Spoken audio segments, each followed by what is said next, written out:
Manuel TV.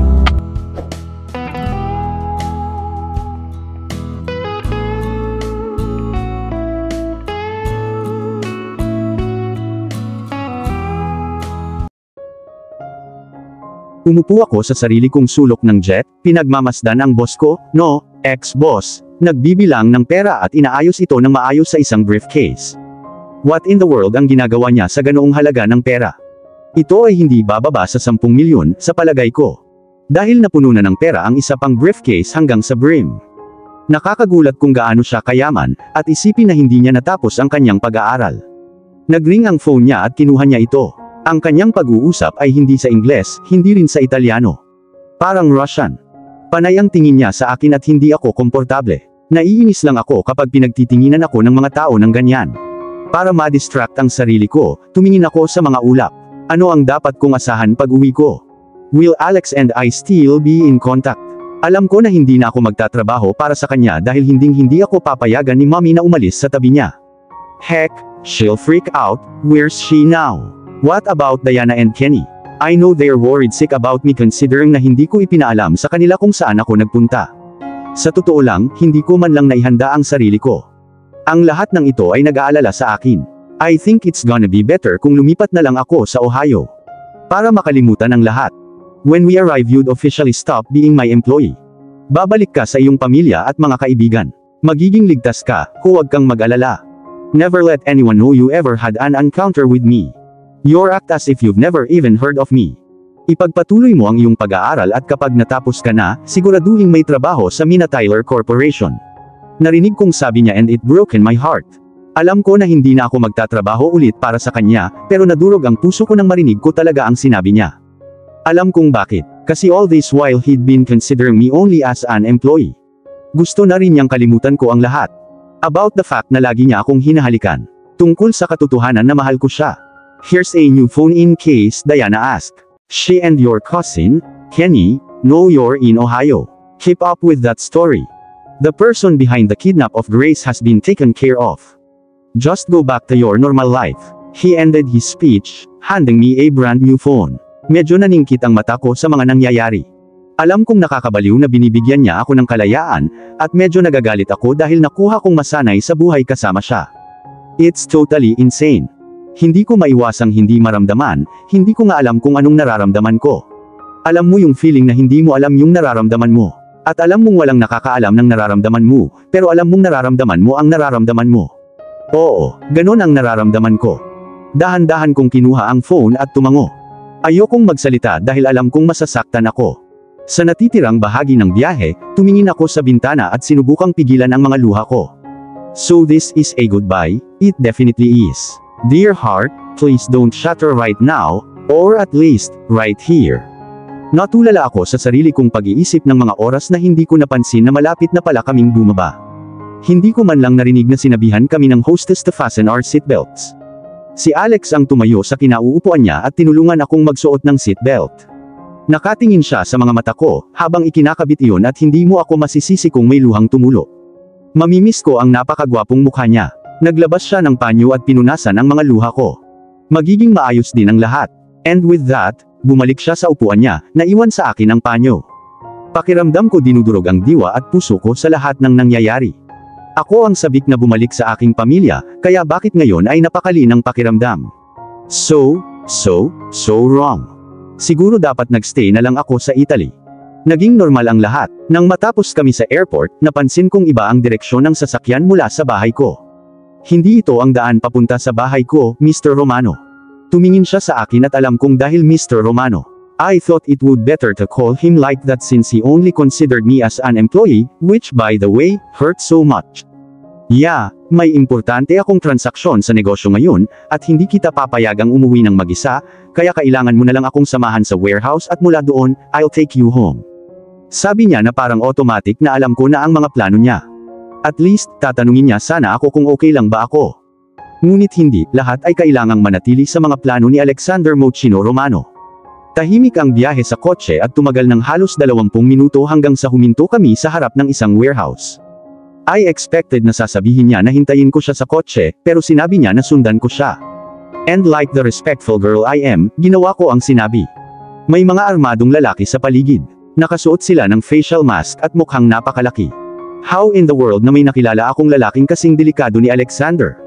Nakayuko silang lahat kay Alex habang naglalakad kami. The hell? Diyos ba siya? Well, itinago ko sa sarili ko ang mga tanong ko. Nakarating kami sa isang kwarto at napansin kong may lalaking nakatali sa upuan. Para siyang nabugbog ng buo. Kawawang tao. Sa kabilang bahagi ng silid, nakatayo sina Leo, Roberto at Jade, nakatutok ang mga baril sa lalaki. Lumaktaw ang puso ko. Palaging mukhang friendly type si Leo at medyo hindi ka panipaniwala na makakatutok siya ng baril sa isang tao. Hulaan na walang imposible sa mga taong ito. Lumapit sa amin si Jade at hindi ko pinalampas ang iritadong tingin na binigay niya sa akin. Bakit mo siya dinala dito? Tanong niya. Dahil hindi niya ito sinabi sa wikang Italyano, alam kong ito ay dahil gusto niyang malaman ko. Nagkibit balikat lang si Alexander. It's my mafia and I get to make the decisions, not you. Bago ko pa mapigilan ang sarili ko, humagikik ako. Ouch! Masakit siguro yun. Sorry Jade, siya ang magdedesisyon, hindi ikaw. Pinaulanan niya ako ng nanlilisik na tingin, at nanginig ako. Hulaan ko hindi ako dapat tumawa ngunit hindi ko kasalanan na nakita kong nakakatawa ito. Tahimik kong pinagmamasdan si Alexander na naglalakad papunta sa lalaking walang malay. Bumunot siya ng baril na hindi ko alam na mayroon siya at pinaputukan ng isang kasangkapan sa malapit. Napatalon ako sa tunog, hindi ko nakitang dumating ang isang iyon. Ang tunog ay sinadya upang gisingin ang lalaki. At ito ay gumana. Kung ang tunog na iyon ay nakakatakot sa isang lalaking walang malay, ano pa kaya ako na may malay? Napangiti si Alex. Sino bang may sabi sa'yo na pwede kang magpa-beauty rest sa warehouse ko, douchebag? Kalmadong tanong niya. Laging kalmado. Umubo ng dugo ang lalaki. Puno ng dugo at pawis ang mukha niya. Nasaktan ako ng tanawin. Napatingin si Alex kay Leo at umakbay siya sa akin. Namiss ko rin si Leo. Kaibigan ko siya. Ang tanging nakausap ko habang nasa mansyon. Hey you little one. Sabi niya habang hawak niya ako. Bakit parang gusto ni Alex na panoorin ko ang ginagawa niya? Pwede ba akong lumabas? Bulong ko kay Leo nang umiti at umiling. Confirmed. Gusto talaga ni Alexander na manood ako. Ang boses ni Alexander ang naglabas sa akin sa maliit kong takot na mundo. So, I told you not to mess with me Garrett, yet you did. Laking gulat ko na nagawang duraan ng lalaki si Alex. Ew, punasan mo ang sarili mo. Tinakpan ka ng laway ko.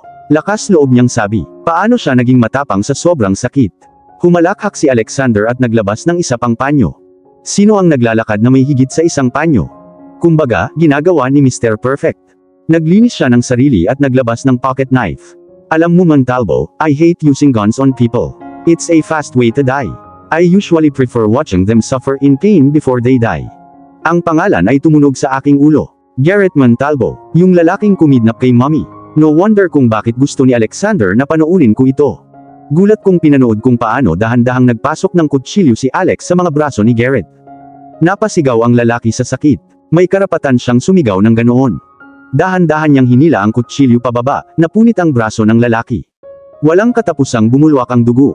This time, ako naman ang tumili at pumikit. Natabunan yata ng aking pagsigaw ang kay Garrett. Shut the fuck up Irish. Ungol ni Alexander. Dinilat ko ang isang mata ko, at nakita ko ang pag-abot ni Roberto ng plansya kay Alexander. Ano sa mundo? Gusto nilang sunugin ang lalaki, Jesus. Ang mga taong ito ay mga halimaw. How long has this been on current? Tanong ni Alexander. 2 hours straight. Nakangiting sagot ni Roberto. That's gonna make him speak up. Humalakhak si Alexander. I bet it will. So Garrett, wanna tell me why you kidnapped Grace? And why you possibly killed Katrina? Nanlaki ang mata ko sa hindi makapaniwala. He had a hand in her death. 1,000 beses na humigpit ang hawak ni Leo sa akin. Ow! Nanginginig sa takot si Garrett. I've told you 1,000 times that I didn't kidnap any Grace. Hell, I didn't kill your late fuck body. Alam ko na ang hindi magandang paraan ni Garrett sa pagtukoy kay Katrina ay magagalit si Alex. At nangyari ito. Walang pag-iisip, hinila niya ang kutsilyo at pinalitan ito ng hot iron. My goodness, si Garrett ay sumigaw at sumigaw at sumigaw. Akala ko matatapos na yun pero hindi pala, hinila ni Alexander ang iron at idiniin sa mukha ni Garrett. Pinagmasdan ko ang pag-iling at pag-iling ng lalaki at napangiwi ako. Magsusuka na ako anumang minuto mula ngayon. Hulaan mo walang paraan para makasigaw siya. Inalis ni Alexander ang iron sa sunog na mukha ni Garrett. Hindi na makapagsalita. Ang dami ko kasing naisip, cocksucker. Pagkatapos ay kinuha niya ang duguan niyang kutsilyo at sinaksak ang lalamunan ni Garrett. Namatay on the spot ang lalaki. Napangisi si Alexander at kinuha ang panyo ng kamay na ginamit niya sa pagpuna sa pagdura ni Garrett. Ibinato niya ito sa sunog na mukha ni Garrett. "Wipe yourself up, you're dead." Sinabi niya sa patay, tumayo at hinila ako palabas ng warehouse. "Sabihin mo sa akin hindi ko nakita ang lahat ng iyon."